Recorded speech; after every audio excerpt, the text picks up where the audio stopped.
everyone. First of all, I'm going to apologize for my voice. I have been battling a nasty cold. I'm not sick anymore, but my voice is bad. So we'll talk about cybersecurity at CSAIL. CSAIL is MIT's largest lab, computer science and artificial intelligence. We have at CSAIL the Cybersecurity at CSAIL initiative, excuse me, which is focused on technical challenges in cybersecurity. We focus on stopping whole classes of attacks, on resiliency, recovery, and policy. Danny Weitzner, who's also going to be here later, is heading up the new, the new MIT Central Cybersecurity and Internet Policy Initiative, which is backed by the William and Flora Hewlett Foundation grant, which is focused on policy. At CSAIL, we do a lot of work covering the cyber-physical, the software, everything in terms of cybersecurity. And I'm going to be your moderator, and I can also talk a little bit about the Cambridge to Cambridge Challenge. Can I just say 2 seconds about that? Sorry, if you can stare and listening to me. I just got back from a trip in the UK because we are going to be doing, thank you, we're going to be doing a challenge with Cambridge University in the UK. We have an amazing cyber team there as well, and this challenge is going to take place over the next academic year. It's going to have 3 components to it. There'll be a hackathon where students will actually compete on a custom-designed hack where we'll look at different challenges. There'll be a startup component where we'll have challenges from both here in the US and in the UK. And we'll also have a summer scholars exchange so we can further the research in cybersecurity. They're doing some very fascinating things there, and it's great to bring the researchers together to collaborate to attack this problem. Thank you. I'm Vincent Civetta, and I'm Vice President of Product Development for ADP, Automatic Data Processing. I helped pioneer their internet security and technology, which protects all their applications and data. We developed the technology for user enrollment and for identity verification and managing all their online accounts, which is about 50 million users, and we're adding about 1 million a month, just to give you a sense of the scale. ADP is a worldwide provider of business services, such as payroll, which is what we're most known for. But we also do HR, time and attendance, benefits, applications and services ranging from hire to retirement. Nowadays, it's referred to as human capital management, and that keeps changing. We serve 1 in 6 employees in America. That's the scale, and 1 in 10 worldwide. So quite a bit of data and applications at work. And for the startups in the room, I mention that because we just recently launched our ADP Marketplace. So for startups looking for data, either on behalf of an application or aggregate data, such as job information, or if you're looking for specific information for an organization that uses ADP, we are now exposing that data and those APIs through ADP Marketplace. So if you're interested, if you think the data can help you as a startup, partnership can help you as a startup, please go online and check out ADP Marketplace, and I'll leave my information here if anybody's interested, and you can get a hold of me. So that's a little background on ADP. Why we're here, basically at our scale, threats and attacks are constant, as you know. Phishing and spyware is available. It's a commodity. You can download it from the internet for a couple $1,000, and we have a lot of that attacking us constantly. At the same time, we have a very diverse user base. So our user base is not necessarily people at their desk with smartphones. We also serve all ages, all cultures, all educational levels. So we have quite a diverse user group, which makes a lot of our challenges, because we have to make our data and applications available. Yep. So thank you very much. And what we're interested in mostly is authentication and identity verification. So if there's anybody in the room doing anything cool with that stuff, please see me. Thank you. Thank you. Thank you for having me. I'm a research scientist at the Human Dynamics Group in the Media Lab, and working with Sandy Pentland on the whole area of personal data and how do you help people collect their personal data, share it, and protect it at the same time without revealing their, compromising their privacy. And so we also founded a nonprofit called ID Cubed, which is the Institute for Data-Driven Design. And there the initiative is to create an open source platform whereby you give people control over their personal data. And very much trying to develop a system for unbanked, certainly globally unbanked, whereby you can have people self-enroll, generate autonomously a certificate of way of verifying their identity, and use digital signatures as a way of creating different kinds of authentication methods. Very sort of different than your traditional know your customer AML methods. And so we're also working with the World Economic Forum over the last 5 years on this. I'm on one of their councils. And with Treasury, both in the US and the UK, to see how you can develop new principles around KYC that are not based upon your traditional credentials. So the fact that you can have your address doesn't have to be a physical address. It can be a persistent GPS location.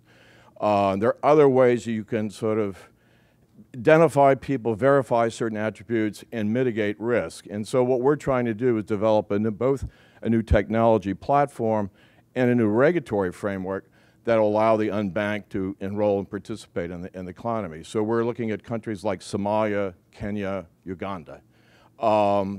And these are sort of, the intent is to have living lab experiments. So we're leveraging some of the technology that's come out of the blockchain. We think that's very promising. And we'd love to talk to people who are similarly interested in these issues because I think going forward, there's a lot of interest to get the unbanked banked. So thank you. Good morning, everybody. Andrew Cockerill. I'm Director of Strategic University Relationships, actually based here at MIT.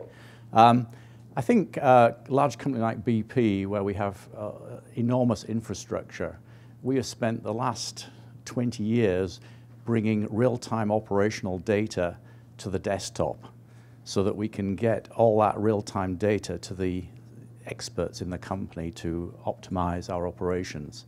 That has now created the problem that we can have the bad guys getting back out to our physical infrastructure. And so I think a bit like what Devon was saying, I think what we have is this combination of physical and digital security to work and think about. And what we offer, I think, a group like this is we have some amazing challenges and a test bed, both data. Think of a pipeline that might run through 7 countries. How do you operate that securely in an optimal way in different regulatory areas?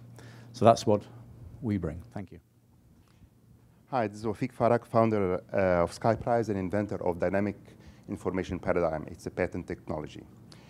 So Diabase, Dynamic Information Base, we started as a big data solution, puts business users on how to manage information and make changes and harness dynamic information on the fly. However, Diabase cybersecurity aspect gained a lot of interest from our customers because they found that we bring more on the cybersecurity side, especially after the recent data breaches, in 2014. Well, cybersecurity is really based on 2 premises, firewall and encryption. So once attackers pass the firewall, through click-through or hitting on an attachment, then they hit the jackpot because then all the data is stored in one place. What Diabase really brings is a different approach. We keep data on the move. So the user, even if they overcome the encryption and the firewall, then they have to spend a lot of time looking where the data is actually stored. Let alone, if they do find it, they'll only find a pickle of it because it's all over the place. So keep data on the move. Change is the best defense. And stay dynamic, stay safe. Thank you. Good morning. Sorry, I have a bad cough and cold, so bear with me. Gagan Prakash, CEO of Astra Identity. We are focused on preventing targeted phishing and social engineering attacks that come in over email. So basically, we've been developing this product over the last 18 months, went into market late last year. And at this point in time, we are using an approach which is very unique in the marketplace. So we call it imposter detection. We're actually able to distinguish between hackers who are pretending to be CEOs or friends of your employees when they send them email versus the legitimate people who are sending them email. We have multiple patents covering our approach, and we also recently won the Mass IT Government Innovation Award, and the Commonwealth of Massachusetts is actually kicking off a pilot with us. Spear phishing is one of the leading sources of data breaches in the enterprise. A recent report basically said that 91% of all data breaches which are happening in organizations are happening because of targeted spear phishing attacks. And if you think about it, almost every organization has a spam filter. If spear phishing and phishing is the same as spam, and every organization has a spam filter, those attacks should have never happened. So a different approach is necessary, and we believe we have an approach which really addresses this problem. Please stop by and see me if you have any questions on this. Morning, everyone. So I'm Steve Whittaker. I look after BT's research relationships with the US universities and engagement with this cluster.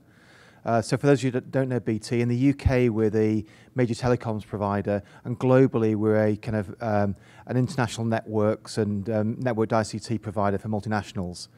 So we have a very large and active cybersecurity activity. Two aspects. One is protecting BT, protecting our own infrastructure, our own people, and the other one is protecting our clients. We tend to be multinationals. So a lot of interest in all the technologies and capabilities that are going to be required for those two missions. Trond asked us to suggest kind of one thing that kept us awake at night, one was interesting. So in the cybersecurity thing, one that always goes back to is Larry Lessig's model from Code that says, you know, if you're trying to design the internet you want, you've got 4 levers. You've got markets, you've got technical architecture, you've got laws, and you've got social norms. And those are the kind of the levers that you've got to operate if we want a kind of a rounded solution to these things. So we're talking to some of the guys at Department of Justice as to how you think about these things, and the phrase they were using was, you know, the full toolkit of statecraft. So the solutions are not going to be just technical. They're going to be markets. They're going to be laws. They're going to be international norms. And it's how we make that balanced solution to this challenge that's going to be the thing that's going to keep us busy for the next couple of years, I think. So what we're going to do now, I believe you've had plenty of source for thought, plenty of people to meet, plenty of connections to make. What happens now is that MIT We Adapt, there was going to be a speech by Chris Lynch. He has unfortunately had a personal issue this morning, so he won't be speaking. I apologize for that. But the benefit for all of us is now we've done the lightning talks. I'll give you a good and round 10+ minute break. Please meet some people. The reason we put this on is not for us to stand on stage or to videotape or anything, or put in a paper that we had a workshop. We want you all to meet. We want there to be tangible outcomes. If you just pick up a cup of coffee and don't manage to make 1 or 2 new connections or meet 1 or 2 people that spoke here today, I think it was not worth your morning. So that's my challenge to you, and please report back on the results, and I might challenge you on it. 10 minutes is all yours. Thank you.